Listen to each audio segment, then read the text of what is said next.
Mrs. Martin, look, I realize you're upset, but please, sit down. All this pacing isn't helping you. It's hard or me. It's hard to relax when you've been through something like this. Boy, are you all right? Thank God you're here. What happened? She was on her way to her car. Someone came up behind her, knocked her down, took her purse. You're not hurt? Just my elbow, but I told you they took our car. What were you doing there in the middle of the afternoon anyway? I was just getting supplies. And how did they know which car to take? Well, it's very possible that she's being followed. Someone's keeping track of her movements. Which could mean that they know where you live. And he's got the keys to our house. Well, that's just great. Now we're at the mercy of some maniac. I don't think it's that serious. Oh, no? Well, listen, unless you could guarantee me some kind of protection, I can't assume that it isn't.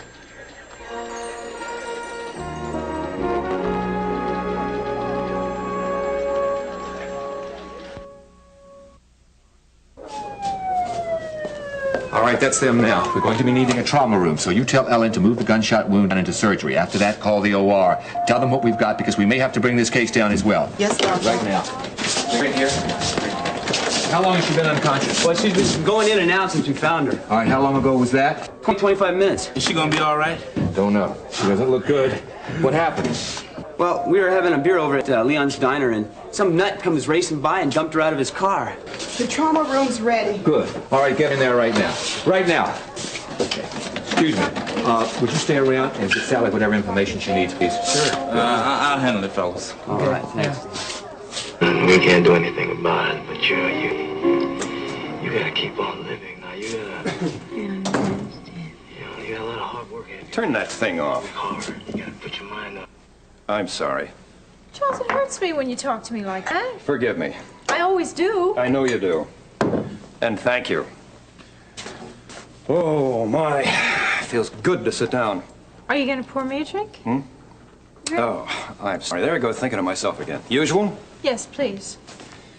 Oh, what a day. Just one thing after another. Really? Yes, Jason Prescott and his quality control. If he speeded his construction half as much as he does with his explanations, Hollister Mall would have been completed a long time ago. Really? There you are. Yes, and then Harold called. Charles, I like mine on the rocks. What? I need some ice. I am sorry, Nancy. My mind must be somewhere else. I guess. Yeah. Harold's little piece of good news was the prime rate went up a point instead of down a point as we had anticipated.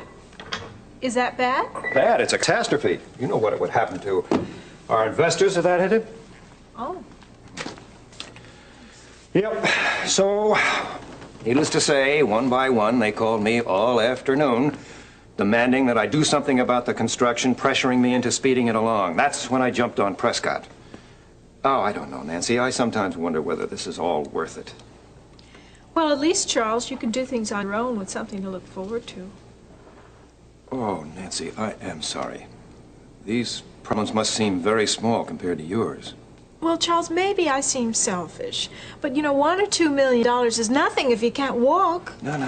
I understand. I really do. And I'm sorry for going on like that. Charles, I know you have your own life to look after, and you can't be catering over me all the time. Nonsense. You're a priority in my life and will continue to be so. No, Charles. Hollister Mall has got to be your priority. You have to devote your full attention to that. Well, I just might have a way where I can combine both of my major interests. Charles, that's impossible. We know that.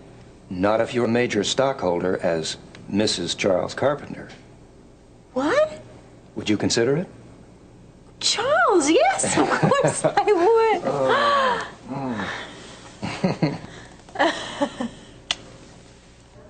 So you didn't see the car she was thrown out of? Nope, we all ran out, but it had already turned the corner. Were there any pedestrians around might have seen the incident? Neither one, and I asked the other shopkeepers, but none of them saw anything either. I want to see Miss Barbara Farley. Nurse, I'll take care of this. Do you know Barbara Farley? Is that something you need to know? I asked you, do you know Miss Farley? Sergeant, in a manner of speaking, yeah, I'm her employer. Oh? And she's one of my secretaries. Right. Hey, I'll thank you to take that tone out of your voice. Now, how is she? Well, she's resting more comfortably. She's been through a pretty tough time here. Well, what happened? Well, that's something that I was hoping you could help me with. Now, she's been beaten and kicked severely, and she's thrown out of a speeding car. Now, when was the last time you saw her? Oh, it was 12:30. I sent her out for some sandwiches. Where? Fat Eddie's, corner of Madison and Cornwall. And she never came back? No. Ronnie did this. Who is Ronnie? It's her ex-pimp. She's trying to go straight. I've been helping her. Has he got a last name or an address? Washington, I think. I don't know where he lives, though. Dr. Greeley, look, I want to see Barbara Farley. Well, all right. Look, but just for a couple of minutes. Is she going to pull through? She's got 4 broken ribs, a concussion, numerous abrasions and contusions. But yeah, she's going to make it. Now, look, a couple of minutes, I mean it. Okay, where is she? She's down the hall, second floor. Okay, thanks.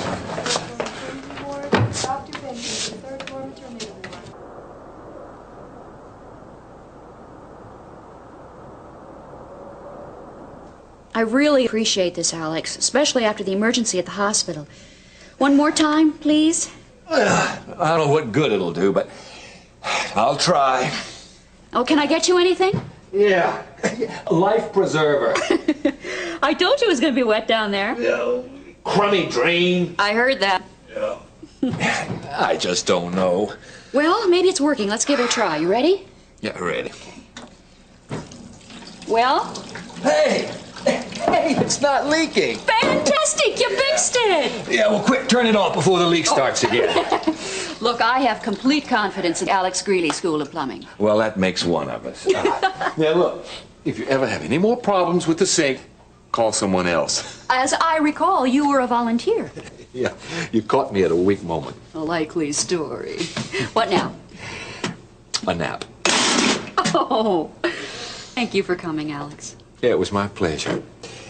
I thought this son of yours was supposed to be some sort of a mechanical genius or something. That mechanical genius needs help unlocking the front door.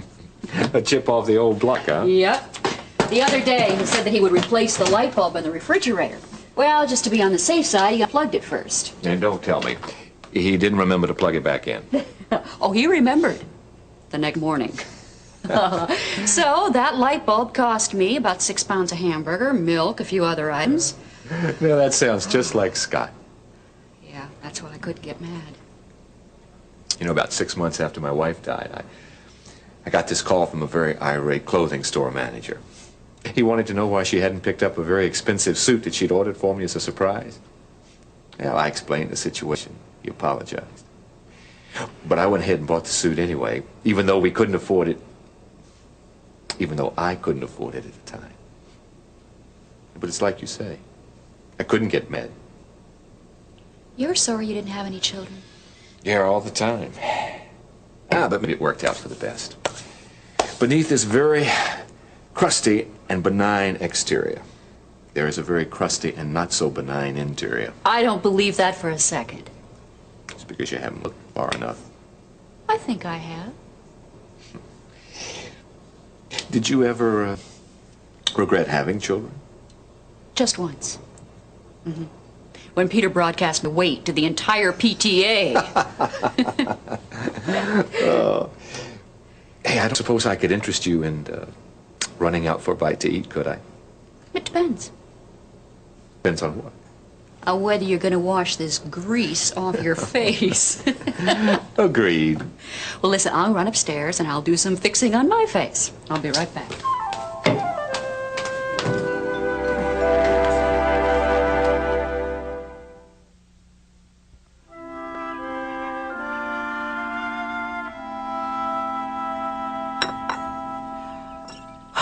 You know, I would like a little company, you know. What? Gene, we've talked about your reading at the table before. Oh, yeah, I'm sorry.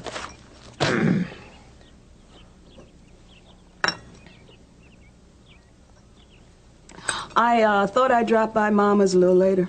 That's nice. I thought so.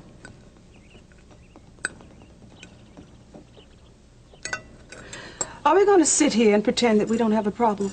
Oh, Carla, come on. Let's not start off on the wrong foot, Dave.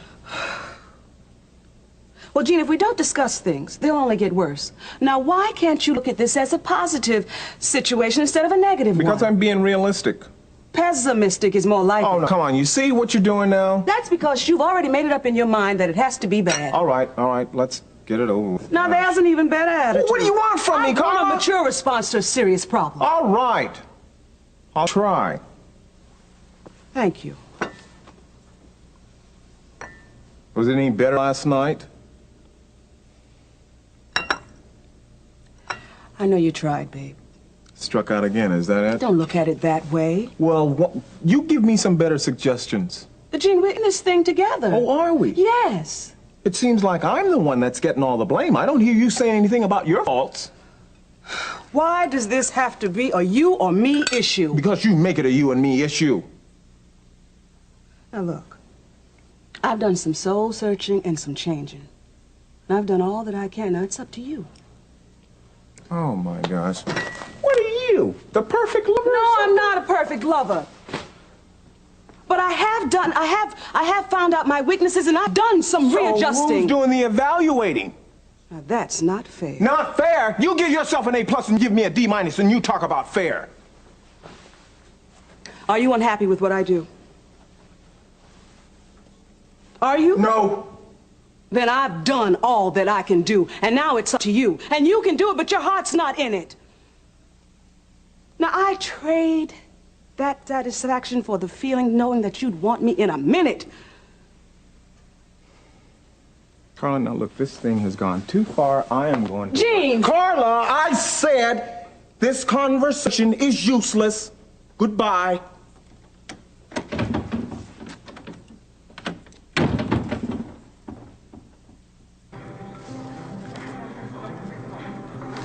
Wait, I gotta see what the response to Bashful in Brooklyn is. Oh, buy thicker curtains.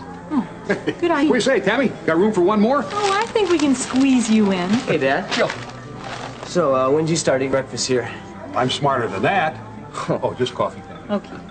Is that all you're going to eat? Here anyway. I'm smarter than that. So what brings you by? Well, can a fella drop by, have a cup of coffee, and chew the fat with his favorite son? Yeah, some can, but you can. Now, what is it? You're too suspicious. You're right. What would Mom say if she saw us eating in a place like this? Probably, I told you so, while she handed us the ass. Yeah, probably. I remember the breakfast she used to make for us. Yeah, that was nice. I miss that. Miss a lot of things.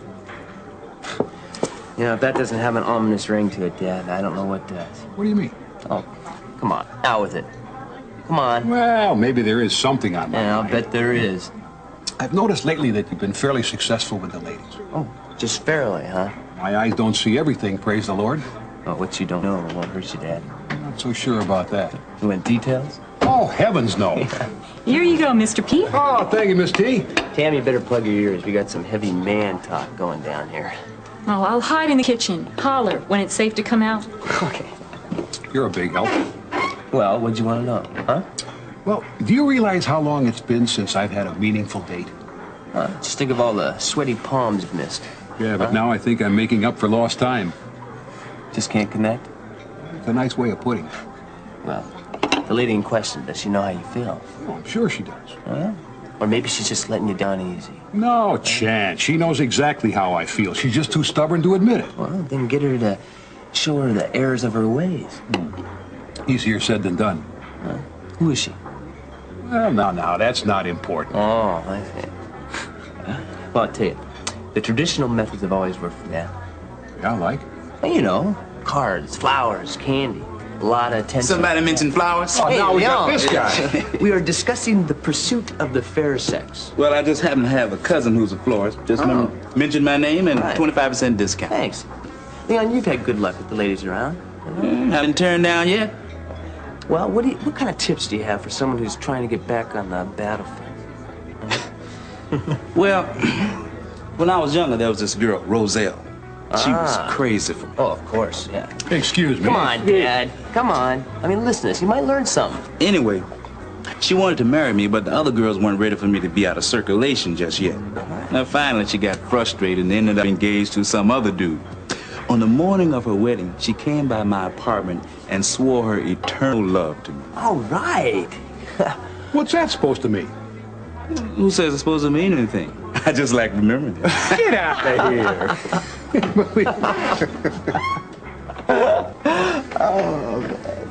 Well, what's bothering you? I don't know if bother is really the right word. I just didn't sleep much last night. Alex and I went out for dinner. Great. Not so great? Well, it was, you know, it just was. Not unpleasant, but not... Exciting? Right. You know, Alex is a very nice man. He's considerate and helpful, kind and sweet, and everything a woman would want in a man. But not this woman. Afraid not.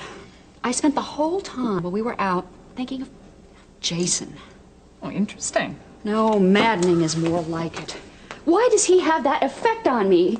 He's done nothing but make me angry. Well, he's obviously done more than that. These feelings aren't coming from nowhere. I can't believe this. I'm too old for this. It's depressing to have the same romantic problems as my teenage son. Liz, this is not funny. Well, it's mildly amusing anyway. Harry. Thank you. Well, does he know how you feel? I hope not. Why? Because I don't want him to have the satisfaction of knowing what he does to me. Well, maybe he's having the same effect on you. Boy, I hope so. Well, why? I want him to be as miserable as I am. That doesn't sound like you. I know, but this is the effect he's having on me. Well, don't you think that answer is just a little too easy? It just doesn't make any sense. You know, Peter's romantic problems are because he's young and inexperienced, but you should know better. If you and Jason are going to continue to act like children, you'll never have anything but a childish relationship. Alex, look, if you don't want to give me a ride, just come out and say so, okay? I'm sorry. No, I got up on the wrong side of the bed, is all. No, it's not in the shop. No. No, look, I'll explain that later. Yeah, I'm ready whenever you are. Okay, thanks, Alex.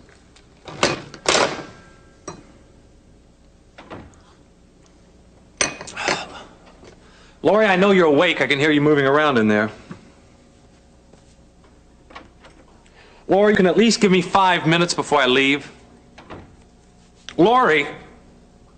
Oh, well, there she is. That's the Laurie Martin who's so easy to talk to. Did you get a ride? Yes, I did. Alex is going to pick me up, but he's not too thrilled about it. Neither am I. No kidding. Now, I want you to call the locksmith as soon as they open. I was going to. Good. Make sure you don't conveniently forget to. And the second you hang up the phone from them, I want you to pick it back up again and call the insurance company. I was planning on doing that, too. Fine. I can see we're on the same wavelength this morning. I'm not a child, Ben. There's no reason for you to treat me like one. No comment. What's that supposed to mean? You're so smart and independent. Why don't you figure it out for yourself? You're the one who's acting like a child. You care to review the past 24 hours and make that statement again? I'm just as sorry for what happened as you are. Well, that sounds a little bit like closing the barn door after the horse is gone, doesn't it? The way you're acting, you'd think I'd planned this whole thing just to annoy you. You really think I'm mad because your purse was snatched and the car was stolen? Yes. You know, that only shows how narrow-minded you really are. Those things mean nothing to me. Nothing, except for your safety. That's the only thing I'm concerned about is your safety. Oh, don't start in on that again. Why not? Because the evidence is too overwhelmingly in my favor? Is that right? Wrong.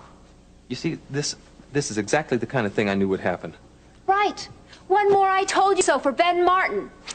But maybe now would be a good time to remind you that you agreed to my working in Chesterfield. Yes, I did, but with a great deal of reluctance. Now, Laurie, in light of everything that's happened, I think we need to reconsider your keeping this job. But I've already signed a contract, Ben. There's no way around that. So how am I going to get to school today? Well? Do you really want me to answer that? I'll call a cab. Fine, fine. You call one if you can find a cab driver who's stupid enough to drive down there.